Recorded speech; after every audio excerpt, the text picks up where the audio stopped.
Hello, Narnach here. Welcome back to Grim Dawn. We're playing with the Ashes of Malmouth expansion as a Necromancer, a Drain Essence Necromancer to be precise.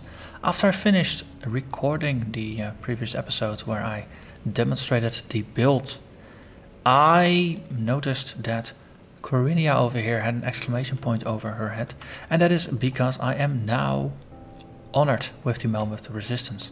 There's a couple of perks to that. I'll give you a good price. First of all, you can shop here and you can buy blueprints. One of the blueprints that you can get for honored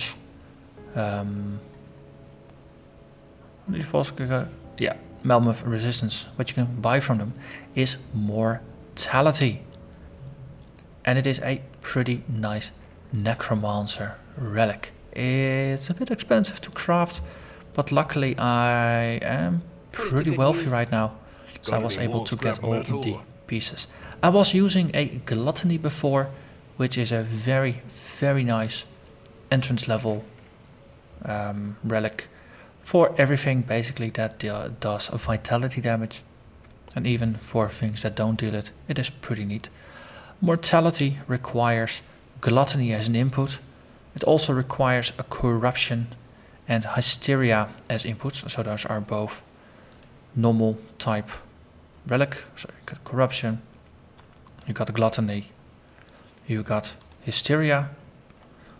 If you combine those with a imbued silver and a purified salt, which are pretty common things, and a haunted steel, which is a bit more difficult to craft. I believe you need the Order of Death's Vigil to unlock the blueprint for that, and for that you need 3 Chthonic Seals of Binding, a Vengeful Wraith, and a Polished Emerald to get 1 out of 4 pieces that you then merge into the Haunted Steel.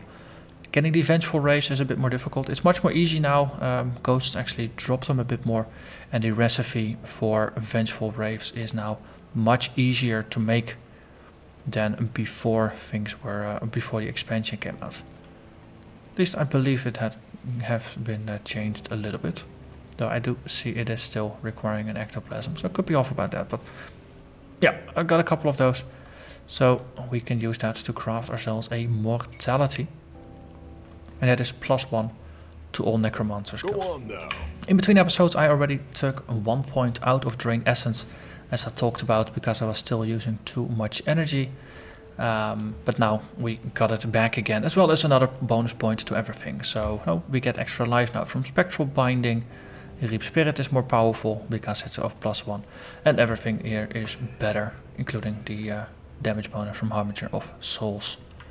Secondary effects of mortality include boosting our Vitality Ether and Vitality Decay damage, 4% offensive ability, small bonus to pets we don't really care about, and a chance on attack to cast mortality, 8-second duration, 10-second recharge. Gives us a nice flat ether damage bonus, so effectively that gets added to our Reap Spirit and nothing else, because we don't use weapon damage for Drain Essence. And a percentage damage bonus to Vitality Ether and Vitality Decay. And on completion bonus we got +1 to Ill Omen. That's a random bonus, a random skill bonus even. So that is pretty neat. So we now terrify monsters just a little harder. Or they terrify them a little longer, I should more accurately say. It's nice if you manage to roll that with a +1 to Drain Essence or some of the other skills. But I guess this is alright. But the main reason I'm doing this video is because I wanted to explore this quest. It's the Honored quest, and she talked a little bit about the council, and then I realized, wait, this might be the fortress entrance that was locked before. So let's have a chat and see if that was all right. Well, if it isn't my favorite human. Listen up. The time has come to start cutting off the heads of the ethereal occupation. So which heads need cutting? Back before the city fell, we had a council that managed many of the operations in the Steelcap district. As such, they became valuable targets for the ethereals invading Cairn. Theoden Marcel twisted them in his image, turning the 3 councilmen into lesser shapers of flesh. Together, Oberyn Rain, Syrian Marcan, and Dreven Call now spread the twisted vision of their master. Even if the Fleshworks fall and the Master of Flesh is destroyed, Malmouth will not be truly secure until this corrupted council is destroyed. You'll find them in the chamber of the High Council, on the southern end of Crown Hill, and the old government offices. Will you deal with this threat to our city? I can do that. The names sound familiar though. But we'll see. I do have a portal next to the fortress thing. So is this the thing that will grant us entrance? It is! Wonderful! Fourth entrance. I think Draven Cole is another character that I've seen somewhere. Could be or could it be in one of the letters? That would make sense. Either way, let's investigate. One more thing, something I completely forgot about. Royal Jelly Extract. This is a crafted item. I think you need to find the blueprint for this. But for 450 seconds you get +2 energy regen, and your energy regen is increased by 25%. So this is another way to deal with your energy regeneration problem. Just drink a blue potion and you will have plenty of energy. So if energy becomes an issue, we can always drink that. It's useful just before a major boss fight, because those are the only things that ought to give you issues. Chamber of the High Council. Hello there, Bile Eater. I did have a quick look at my Summoner Necro, but that one, funny enough, did not yet have the required standings with the Malmouth Resistance faction to unlock this quest. Otherwise I would have done it with the Summoner. But I figured, oh, I'm playing a Necromancer, I did just do a video for this, so it's a little bonus content.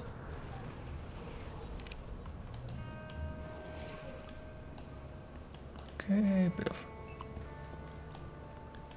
bit of loot. Okay, so there's a bridge, so let's explore the rooms here before I cross the bridge, because most of the time bridges do indicate you're going somewhere else. A ornate loot box, I do like those.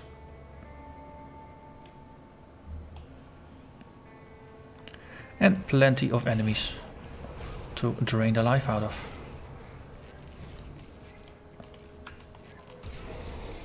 And so I'm still using the pattern that I basically started using early on in Act 1 or Act 2, when I realized that most of the damage of the skill is actually in the damage over time component. And that is, I'm just waving my cursor over enemies, just tagging them one by one to inflict them with the damage over time effect. And then after that, that will take care of it. Most of the time, regular mobs, a single pass will take care of all of them. And then it is the tougher mobs in the crowd that you need to go back to. And especially because we do have a couple of procs that do some damage, though no, we did lose Gluttony now because we're boosting all of our other skills. So there's that. But in exchange we do have a damage bonus that's going to be up for most of the time. Because no, 15% chance to trigger when you're attacking 3 times per second. That's pretty neat. There's something powerful in here. And it did spike me for quite a bit of damage.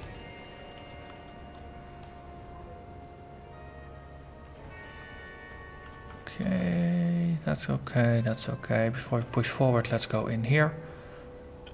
Do a bit of a sweep from one end to the other, so we don't have to backtrack all that much. And ooh, we got some little things out of the large one.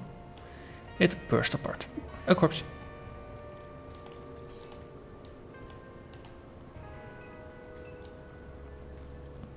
And more bits. Sneak by here. Could we maybe sneak by there as well? No, we cannot. So this just leads back over here. And the little ones, just tag them and move on. Enemies that burst for some damage after they die are of course annoying, because then there's no more corpses to drain the life back from. Or no more enemies to drain them out of, because you can't drain corpses in this build. Not quite sure if there's any builds actually that can drain corpses. I think they remain an untapped source or an untapped resource. They lie there and they're useless. There's no corpse explosions, there's no drain life from corpses or whatever.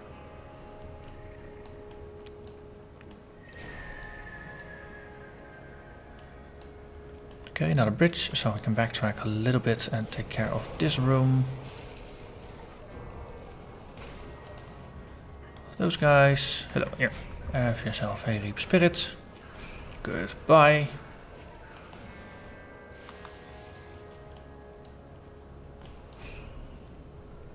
Wonderful. Things that pop in and out, it is a little disconcerting. But, well, that's most of the scenery here. You got very richly worked environment with lots of statues and pillars. A bit broken in places. And then you got that living flesh around it. It's not as creepy as some other places, but there's definitely a creepy factor to it. Okay, it looks like the council is up ahead. I see 3 stars, so that means one large fight. So let's drink our energy regen potion, so we will be prepared for that. Okay, they are dealing some damage. Oh. Okay. So they got some ranged attacks. So definitely smart to just keep moving around here. We have a damage over time component, so if we keep tagging them with damage over time, then that works pretty well. Now this is a build that supports multiple styles. You can stand down and tank, and depending on the secondary choose, that is going to be easier or harder. But in this case, no, just running around, not standing in the poison clouds that they throw at you, or ethereal clouds, I probably ought to say. Works pretty darn well. And for the lesser foes, now you can stand and tank it. Works pretty well. I do like the crystal shards just floating around some of the enemies here. That looks something that would be very neat as an addition to our character, because we do have the skulls just floating around. And a heal every once in a while. Okay, so let's investigate if there is more loot to this. And we did pick up some scrolls. So it's a bed chamber of someone, or a work chamber, or both, I suppose. But we can't go in, so that's just scenery. At least it appears to be just scenery. A couple more of these crystal foes. And here you can see, no, enemies do go for the spirit, so it is a nice distraction.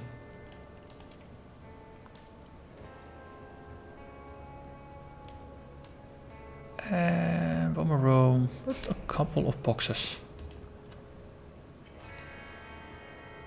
But no major. I was gonna say no major loot, but actually a little bit of stash was hidden here. And quite some loot comes out. It does pay to look for treasure. And secret treasure is of course the best kind of treasure. And then once we had the exit, do we go back to the factory or just to the outside?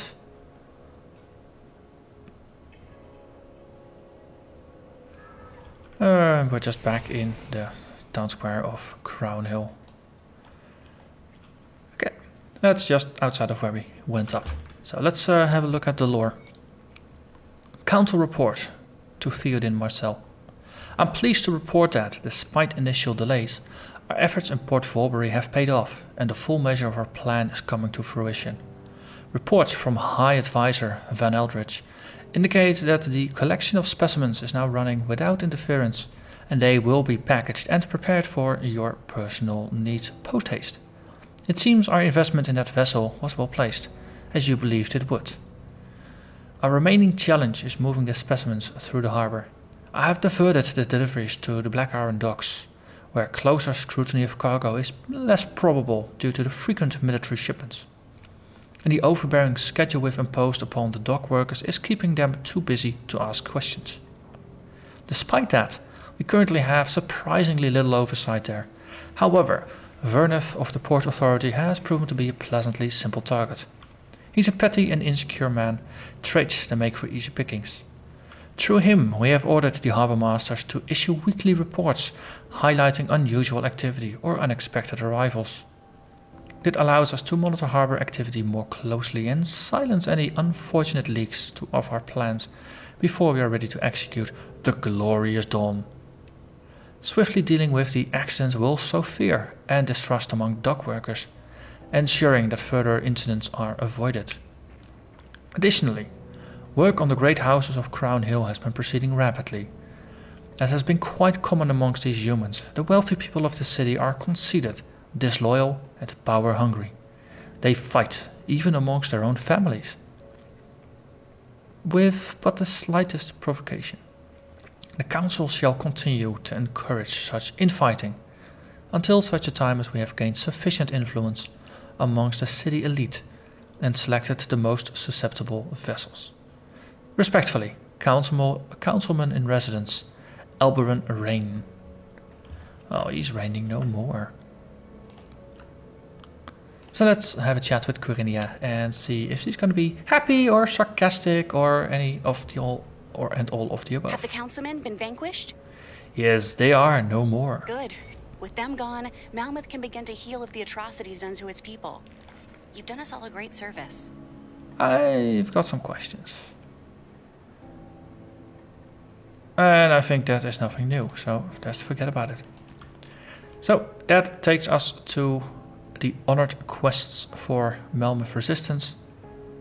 From the looks of it, there are no more quests for Revered.